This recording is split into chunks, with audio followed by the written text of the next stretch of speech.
জব্বর খবর আছে, কাটাল রানী এতক্ষণে আমার নাম নিছে, মাতারি খেয়া দিল্লি পলাইছে, এখন আমার নাম জপিচ্ছে। উই নাকি আমার ডরায় না। শুনেন আগে আগে শুনেন।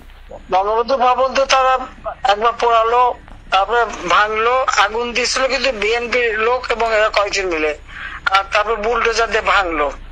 আর ওদিকে সেই কি পিনাক ভট্টাচার্য, ও কিন্তু ভট্টাচার্য না, ও কিন্তু হিন্দু থেকে মুসলমান হয়েছে, ও একদম জামাত ইসলামের নেতার মেয়েকে বিয়ে করেছে। ও এখন ও ভট্টাচার্য লেখে কিভাবে? ও তো ধর্মান্তর হয়ে গেছে। ওইটা তো এটা তো কোনো আশা নাই, কোনো মিডিয়াতে জানতে হবে তাই সোর্সটা না। কেন ওর শ্বশুর বাড়ি, ওর শ্বশুর বাড়ি তো মানসিক, যতদূর সম্ভব বোধ হয় ত্রিশাল বা ইয়ে টাঙ্গাইলে না,